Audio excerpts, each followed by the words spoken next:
Hello बच्चों, good morning. My name is Sonu Kumar Maurya.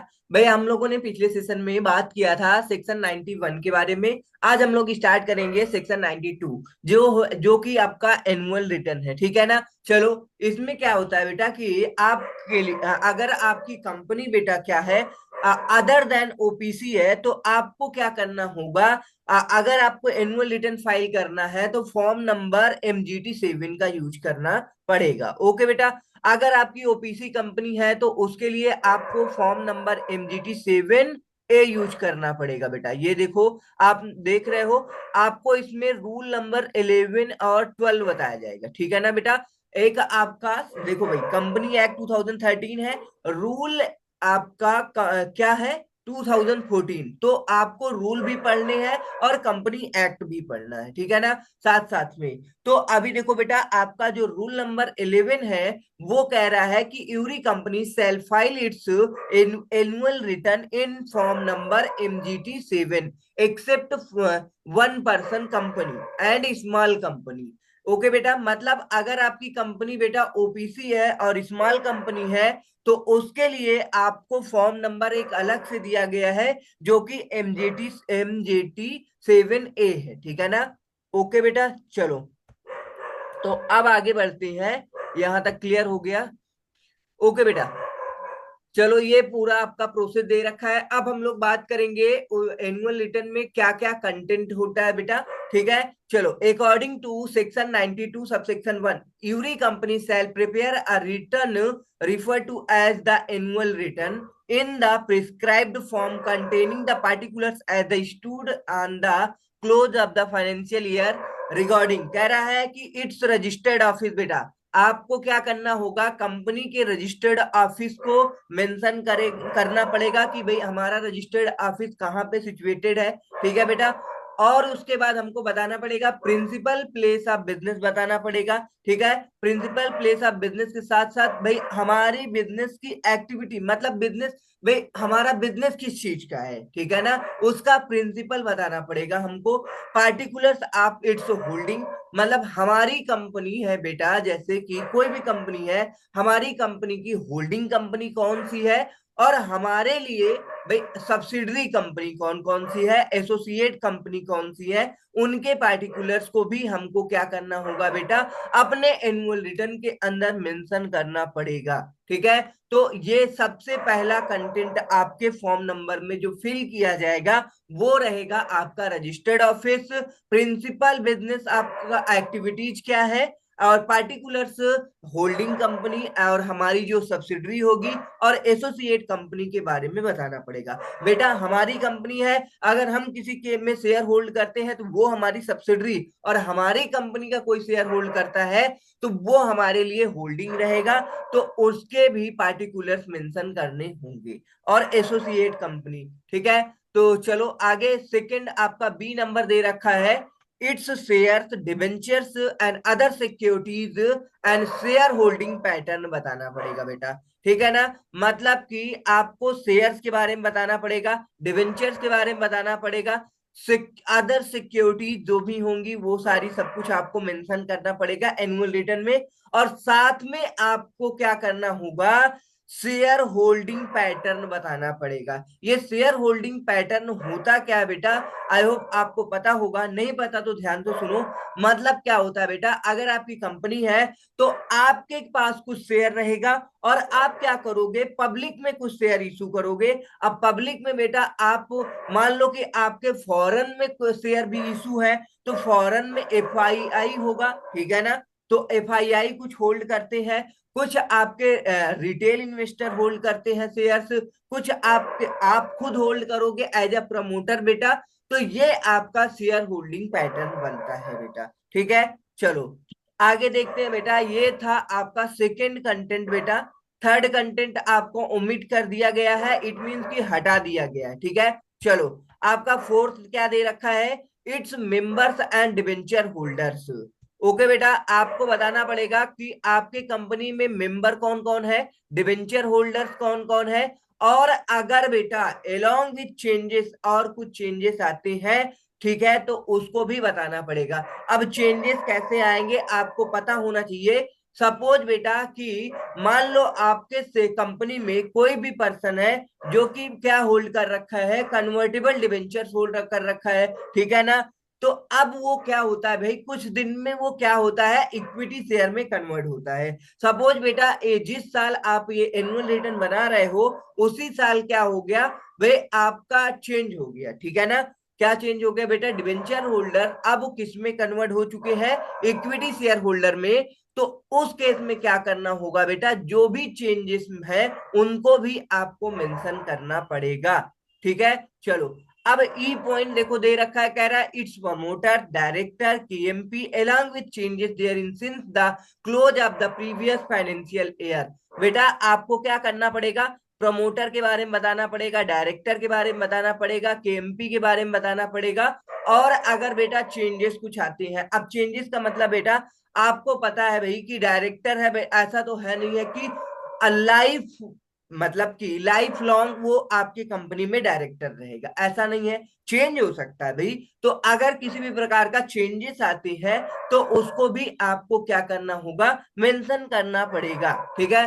चलो आगे देखो क्या दे रखा है, ए पॉइंट में मीटिंग ऑफ अ मेंबर और क्लास देयर ऑफ। अब देखो बेटा मेंबर की मीटिंग होती है, तो मेंबर की मीटिंग आपकी जनरल मीटिंग होती है, आपको पता है, ठीक है ना। एजीएम होता है, ईजीएम होता है, वो मीटिंग आपको मेंशन करना पड़ेगा, ठीक है। देयर ऑफ हो बोर्ड एंड बोर्ड मीटिंग भी होती है, its various committees along with attendance detail. अब बेटा आपकी जो मीटिंग होगी उस मीटिंग में आपके मेंबर्स आएंगे, उन्हें हम बोलते हैं अटेंडेंस, मतलब जो मीटिंग वो अटेंड करेगा बेटा उन्हें हम बोलते हैं अटेंडेंस। तो उनकी डिटेल्स आपको प्रोवाइड करनी होगी, ठीक है ना। चलो आपका नेक्स्ट पॉइंट है रिमनरेशन ऑफ डायरेक्टर्स एंड की एमपी। बेटा भाई आपके डायरेक्टर रहेंगे तो उनको आप प्रोवाइड करोगे सैलरी, इट मींस कि रिमनरेशन प्रोवाइड करोगे, तो उस रिमनरेशन के बारे में आपको भी बताना पड़ेगा एनुअल रिटर्न में,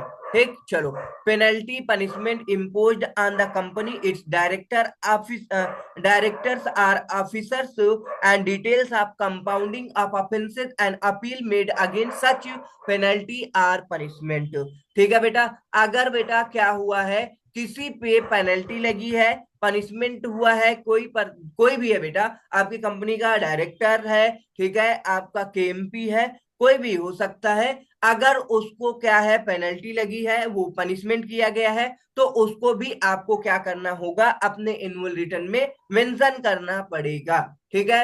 आपका नेक्स्ट पॉइंट दे रखा है matter relating to certification of compliance disclosure as may be prescribed, ठीक है।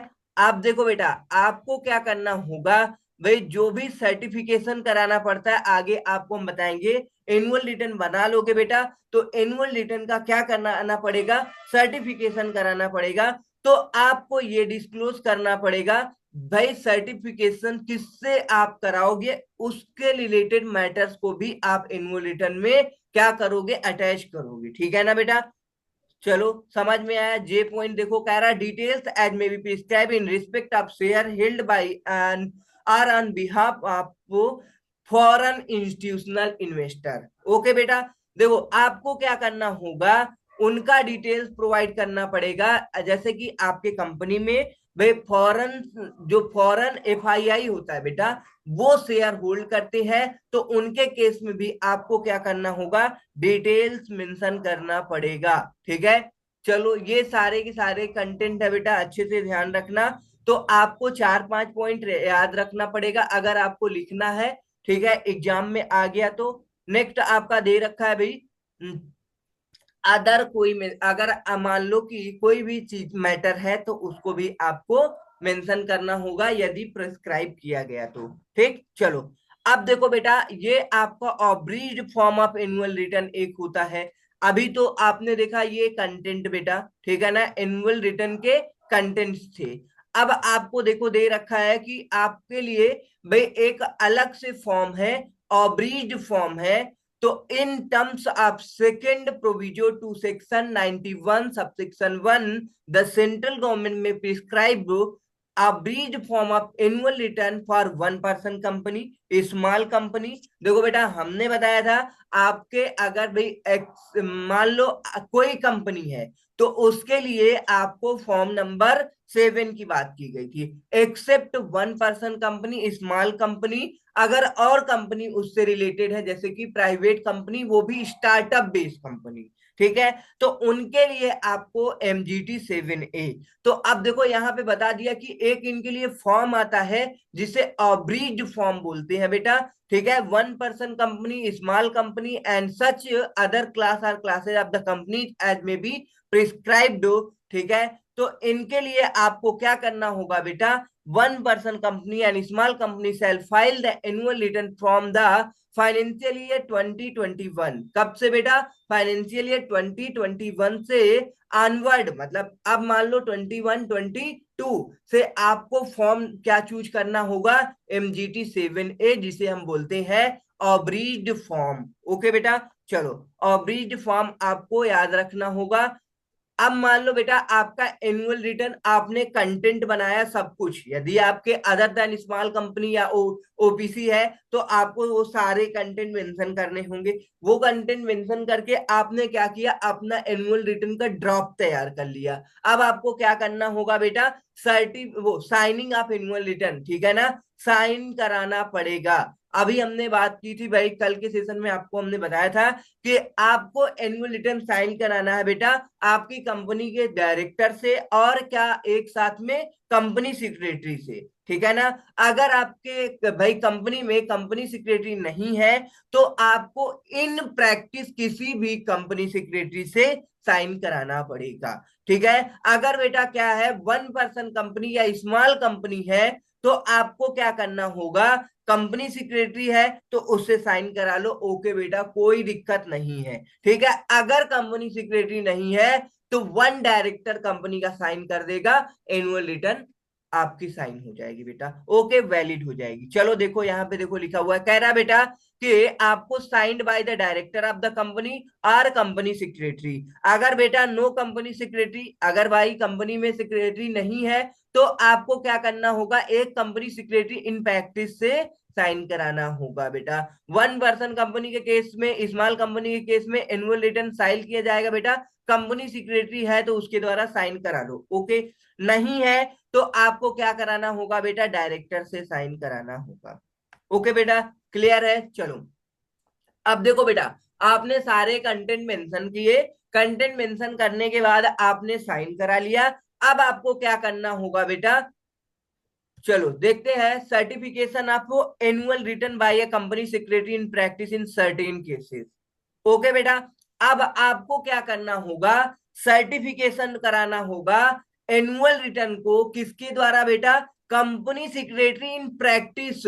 लेकिन उसके लिए बेटा सबके लिए मैंडेटरी नहीं है, कुछ सर्टेन केसेस बताए जाएंगे जो कि रूल नंबर 11 सब रूल नंबर 2 है, जो कि कंपनीज रूल 2014 में ये बातें मेंशन है। ये देखो आपको बताया गया है बेटा रूल, ठीक है ना, रूल में कहा गया है कि आपको साइन कराने के बाद, जैसे आपका एनुअल रिटर्न साइन हो जाएगा बेटा, साथ में आपको सर्टिफिकेशन कराना पड़ेगा। लेकिन वो सारी कंपनियों के लिए नहीं है बेटा, बस उसके लिए कुछ कंडीशंस हैं। अगर वो आपकी कंपनी लिस्टेड कंपनी है तो आपको सर्टिफिकेशन कराना पड़ेगा, और यदि बेटा आपकी कंपनी लिस्टेड है या नहीं है, ठीक है ना, तो कोई भी कंपनी है और आपका paid up share capital 10 crore or more है, मतलब 10 करोड़ से ज्यादा है पेडअप शेयर कैपिटल, या 10 करोड़ है, और आपके जो टर्नओवर है बेटा 50 करोड़ आर मोर है, तो इस केस में आपको क्या करना होगा बेटा, किसी भी कंपनी सेक्रेटरी इन प्रैक्टिस से क्या कराना होगा, सर्टिफिकेशन कराना पड़ेगा। भाई आप सर्टिफिकेशन कराओगे, इट मींस कि वो आपके सारे के सारे एनुअल रिटर्न के कंटेंट को देखेगा और आपके कंटेंट में डायरेक्टर वगैरह जो भी साइन कर दिए हैं कंपनी सेक्रेटरी, ओके है। तो अब वो क्या करेंगे, अगर उस कंपनी सेक्रेटरी इन प्रैक्टिस को क्या लगेगा, तो आपके सारे के सारे कंटेंट सब कुछ करेक्ट लगेगा, तो वो क्या कर देगा बेटा, आपको एक फॉर्म मतलब एज ए सर्टिफिकेट इशू करके दे देगा, फॉर्म नंबर MGT 8। ओके बेटा, MGT 8 ये देखो बेटा दे रखा है, कह रहा है कि यदि बेटा आपकी कंपनी लिस्टेड कंपनी है, ठीक है, तो आपको क्या कराना होगा, एनुअल रिटर्न फाइल्ड बाय, ठीक है, listed company or a company paid up share capital 10 crore or more बेटा, ठीक है, 50 crore or more shall be certified by the company secretary in practice, ठीक है, stating that the annual return discloses the fact correctly. अब देखो बेटा, कह रहा है वो क्या करेंगे, सब कुछ देखेगी, आपके सारे सारे एनुअल रिटर्न के अंदर जो भी फैक्ट है वो करेक्टली है और एडिक्वेटली है, दोनों है, ठीक है। अगर उस कंपनी सेक्रेटरी इन प्रैक्टिस को लगता है ऐसा है, तो that the company has compiled with all the provisions of the companies act 2013, और आपने कंपनी एक्ट 2013 के सारे प्रोविजन को कंप्लाई किया है, तो अब कंपनी सेक्रेटरी इन प्रैक्टिस आपको एक फॉर्म नंबर MGT 8 में आपको सर्टिफिकेट इशू करके दे देगी। ओके बेटा, समझ में आया? चलो, तो सर्टिफिकेशन हो गया बेटा, अब आपकी कंपनी का सर्टिफिकेशन हो गया, ठीक है।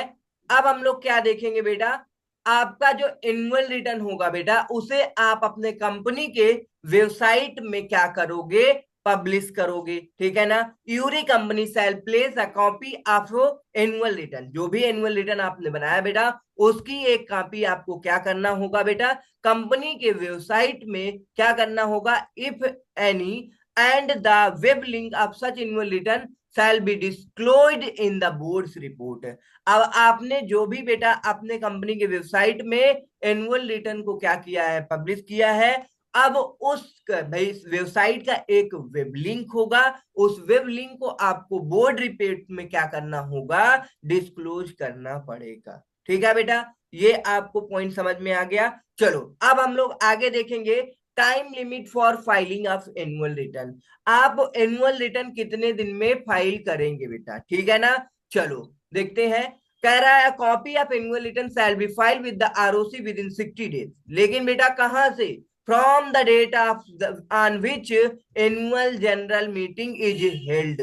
ओके बेटा, आपके कंपनी में एनुअल जनरल मीटिंग होती है बेटा, इसके बारे में हम लोग बात करेंगे, एनुअल जनरल मीटिंग कब होती है, ठीक है। आपको अगर आप मान लो फर्स्ट टाइम आपकी कंपनी इनकॉर्पोरेट हुई है, तो फर्स्ट टाइम आपको 6 मंथ का टाइम मिलेगा, जैसे फाइनेंशियल ईयर एंड होगा बेटा, 6 मंथ में आपको एनुअल जनरल मीटिंग करना पड़ेगा, ठीक है। अगर आपकी मान लो सब्सिक्वेंट एनुअल जनरल मीटिंग है, इट मीन कहने का बेटा आपकी कंपनी पुरानी हो चुकी है, मतलब कई बार आपके कंपनी में एनुअल जनरल मीटिंग हो चुका है, तो आपको 6 मंथ छोड़ करके 3 मंथ एक्सटेंडेड कर दिया जाएगा, मतलब कि 9 मंथ का टाइम मिलेगा बेटा आपको एजीएम करने के लिए। तो ये सारा सब कुछ हम लोग टाइम लिमिट वगैरह सब आगे पढ़ेंगे, लेकिन यहाँ पे अभी समझ लो बेटा, जैसे ही आपकी एनुअल जनरल मीटिंग होती है, उस दिन से आपको 60 डेज का टाइम मिलता है, 60 डेज के अंदर आपको क्या करना होगा बेटा, एनुअल रिटर्न फाइल करना होगा। ओके बेटा, अगर बेटा in case annual general meeting आपके कंपनी के अंदर नहीं होती, ठीक है,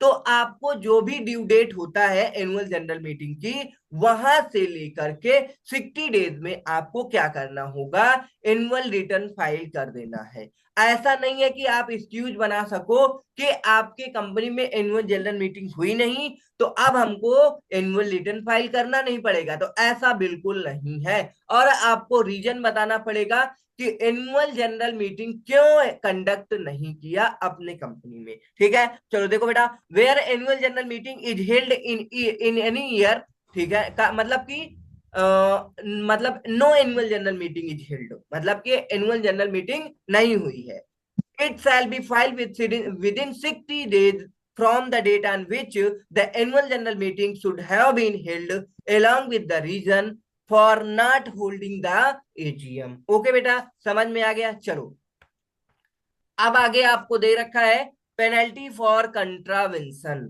अब देखो बेटा, दो प्रकार की पेनल्टी आपको दे रखी है, अगर आप क्या करते हो ना, सेक्शन 90 सबसेक्शन 5 के केस में, आपने अभी देखा बेटा सेक्शन 90 सबसेक्शन 5, ठीक है, 3, 4, हाँ बेटा, मतलब सेक्शन 92 सबसेक्शन 5 में आपको पेनल्टी क्या दे रखा है, कह रहा है बेटा if any company fail to file its annual return under subsection 4, अभी आपको ऊपर सबसेक्शन 4 पढ़ाया गया बेटा, ठीक है, टाइम लिमिट बताया गया, अगर आप वो टाइम लिमिट एक्सपायर हो गया और आपने एनुअल रिटर्न फाइल नहीं किया, ठीक है ना, तो उस केस में every officer who is in default shall be liable to penalty 10,000 rupees in case continuing failure, तो उसको पेनल्टी लग जाएगी 100 रुपीज पर डे बेटा, ठीक है। अगर बेटा आपका ये कंटिन्यूअस रहा तो उस केस में मैक्सिमम 2 लाख रुपीज लग जाएगा, इन केस ऑफ कंपनी तो 50,000 rupees, in case of officer who is in default, ठीक है बेटा।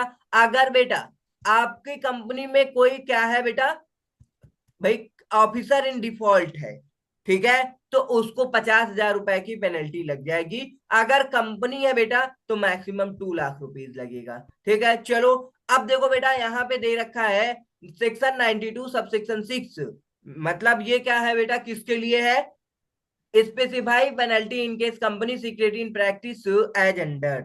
अब company secretary in practice as under उसके लिए है भाई penalty, if a company secretary in practice certify the annual return, ठीक है बेटा, कोई भी कंपनी सेक्रेटरी है बेटा, उन्होंने क्या किया है भाई, सर्टिफाई किया है, otherwise then in accordance with section 92 are the rules made there under, he shall be liable to penalty of 2 lakh rupees. अब बेटा आपने क्या किया है, सर्टिफाई करा लिया है तो ओके, अगर आपने सर्टिफाई नहीं किया कराया किसी भी कंपनी सिक्योरिटी इन प्रैक्टिस से, अगर मान लो कोई नहीं कर रहा था क्योंकि आपके एनुअल रिटर्न में कोई तो भाई प्रोविजंस का कंट्रावेंशन रहा होगा, आप सोच रहे थे कि अगर हम क्या करेंगे इसे किसी भी कंपनी सेक्रेटरी के पास ले जाएंगे सर्टिफिकेट कराने के लिए, तो वो सर्टिफाई नहीं करेगी, ठीक है, नहीं करेगा, ओके बेटा समझ में आया। चलो तो उस केस में आपने अगर सर्टिफिकेट नहीं कराया सर्टिफाई, तो पेनल्टी लग जाएगी बेटा 2 लाख रुपीज की, ओके। चलो अब ये देखो बेटा एक आपके लिए क्या है, इलिस्ट्रेशन है, इलिस्ट्रेशन नंबर 3 है, आई होप बेटा आप लोगों ने घर पे इसे कर लिया होगा। इसमें क्या दे रखा है, big fox entertainment limited called its annual general meeting 30 सितंबर 2024। देखो बेटा एक कंपनी है जिसमें आपकी एनुअल जनरल मीटिंग कॉल की गई है, किस डेट को, 30 सितंबर 2024 को, for laying down the financial statement relating to its financial year ended 31 March 2024 for approval of its shareholders and conducting of other requirement business. Okay बेटा, however due to the want of quorum the meeting could not hold। अब देखो बेटा आपको quorum के बारे में बताया नहीं गया लेकिन रजिस्ट्रेशन में आ गया है, मतलब कोरम का मतलब होता है बेटा एक मिनिमम लिमिट होती है, अगर बेटा आपकी मीटिंग हो रही है, ठीक है, उस मीटिंग में आपके मिनिमम नंबर ऑफ मेंबर्स नहीं प्रेजेंट रहेंगे तो उस केस में आपकी मीटिंग कैंसिल कर दी जाएगी, ठीक है। तो अभी देखो ऊपर कह रहा है कि due to want of quorum the meeting could not take place, बेटा आपकी मीटिंग कंडक्ट नहीं हुई है, the company did not file annual return. अब देखो बेटा आपके यहाँ एनुअल जनरल मीटिंग नहीं हुई, तो अब आप क्या चाह रहे हो कि आप अपना एनुअल रिटर्न भी फाइल ना करो for the year ending 31 March 2024 with the jurisdictional registrar of the company till date, the director are of the view that since the annual general meeting did not take place, the period of 60 days for filing of annual return is not applicable। मतलब वो कह रहा है बेटा अगर annual general meeting नहीं हुई है तो आप पे जो ये 60 डेज का टाइम लिमिट है वो अप्लीकेबल नहीं होगा, thus there is no contravention of section 92। तो बताओ बेटा ये डायरेक्टर का ये कहना है एनुअल जनरल मीटिंग नहीं हुई है तो आपके पास ये जो 60 डेज का टाइम लिमिट है वो अप्लीकेबल नहीं होगा, हम एनुअल रिटर्न भी नहीं फाइल करेंगे। तो बताओ ये कंट्रावेंशन कह रहा है नहीं किए हमने, ऐसा कैसा नहीं किए भाई, हम अब आपको बताना होगा कि भाई ये जो आपका डायरेक्टर्स का भी जो भी ओपिनियन है ये इनकरेक्ट है, और हमको क्या करना होगा, अपने जो भी एनुअल जनरल मीटिंग होगा मतलब जो ड्यू डेट होगी वहां से लेकर के 60 डेज में हमें क्या करना होगा, रिटर्न फाइल करना पड़ेगा, ओके बेटा। चलो तो ये देखो बेटा दे रखा है सारा सब कुछ, ठीक है ना, तो contention of director is incorrect बेटा, ठीक है। तो आपको क्या करना होगा, जो भी ड्यू डेट है वहां से लेकर के 60 डेज में आपको क्या करना होगा बेटा, आरओसी को एनुअल रिटर्न फाइल करना पड़ेगा, ठीक है ना। अब जैसे कि 30 सितंबर को होना था और मीटिंग नहीं हुई है, ठीक है, तो वहां से लेकर के 60 डेज में आपको क्या करना होगा बेटा, एनुअल रिटर्न फाइल करना पड़ेगा। ठीक, चलो। तो आई होप बेटा आपको ये क्वेश्चन भी समझ में आ गया होगा। ठीक है, अब आगे का नेक्स्ट सेक्शन आ रहा है बेटा, कह रहा है place of keeping and infection of registered return etc section 94 बेटा। मतलब बेटा आपको हमने ये पॉइंट आपको ऊपर के भी सेक्शन 88 में भी पढ़ाया था कि आपको जो भी रजिस्टर्ड होंगे बेटा, रजिस्टर्ड ऑफ मेंबर और जो भी होंगे एनुअल रिटर्न्स वगैरह, वो सारे के सारे आपको कहाँ पे रखना है, रजिस्टर्ड ऑफिस में रखना है। अगर आप रजिस्टर्ड ऑफिस में नहीं रखना चाहते, सारे मेंबर्स क्या करेंगे बेटा, डिसाइड कर सकते हैं किसी अदर प्लेस में रख सकते हैं इन इंडिया में, ठीक है, लेकिन वहां पे एक मतलब कंडीशन अप्लीकेबल होती है, 1/10 of the total member reside, ठीक है ना। आपको एसआर पास करना होगा। ये देखो दे रखा है बेटा, कह रहा है place of keeping registered and returns registered office. अगर रजिस्टर्ड ऑफिस में नहीं रखना चाहते हो तो can also kept at place in India other than registered office. Registered office में नहीं रखना चाहते हो, कहीं और रखना चाहते हो तो आप रख सकते हो, लेकिन उसके लिए आपको कंडीशन है where more than 1/10 of total member reside. ऐसी जगह रखो जहां पे बेटा आपके कंपनी के टोटल मेंबर का 1/10 मेंबर भाई वहां पे रिजाइड कर रहे हो और आपका एसआर पास होना चाहिए, तो आप चेंज कर सकते हो। ओके बेटा, चलो। Place of keeping registers and returns, तो ये बात तो आपको हमने बता दिया बेटा, चलो रीड करो।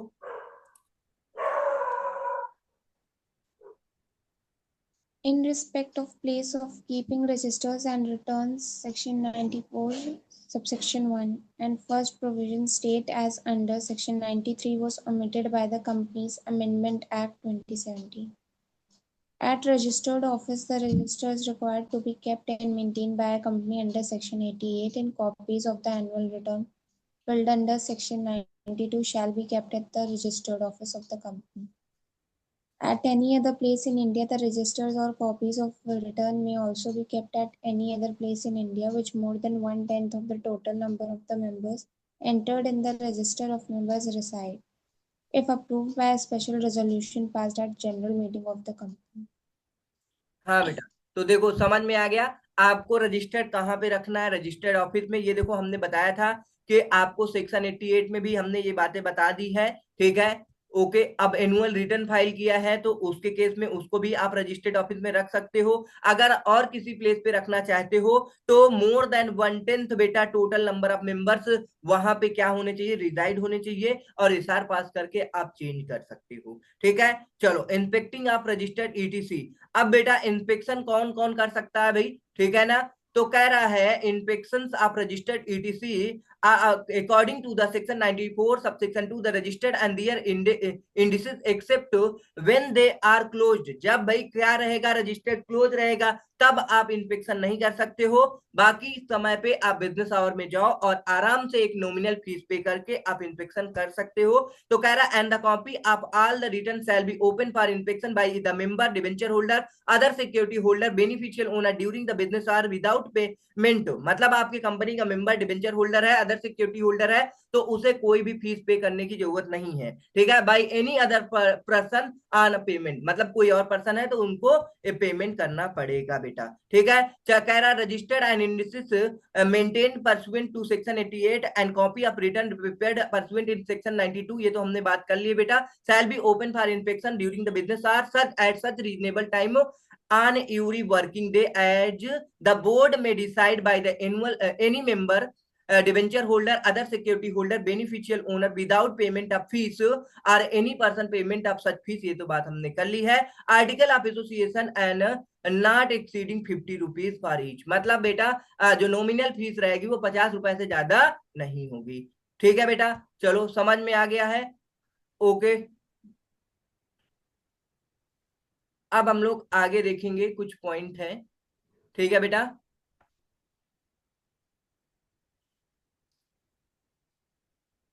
यहां तक हो गया। एक